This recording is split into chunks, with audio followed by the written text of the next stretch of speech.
අයබෝවන් මං කලින් ස්කූල් එකෙන්. අද මං ආවේ ඕගොල්ලන්ට අපි ගාව තියෙන ස්පෙයා පාර්ට්ස් ගැන පොඩි හැඳින්වීමක් කරන්න. ඉතින් ඔටෝ මේ කම්ප්‍රෙෂර් එක කරන් දෙන්නකෝ.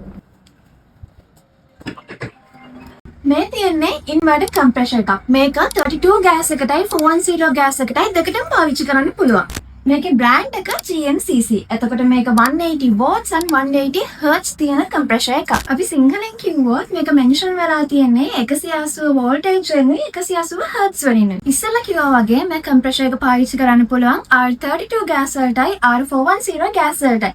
මේ කම්ප්‍රෙෂර් එක එන්නේ 24,000 BTU යුනිට් වලට. ඉතින් මම ඉස්සෙල්ලා කිව්වා වගේ ඔයගොල්ලෝගේ කම්ප්‍රෙෂර් එකේ මෙන්න මේ තියෙනවා වගේ 180 voltage ඒ වගේම 180 hertz තියෙනවා නම් විතරක් අපිට කතා කරලා මේ කම්ප්‍රෙෂර් එක පර්චේස් කරන්න පුළුවන්.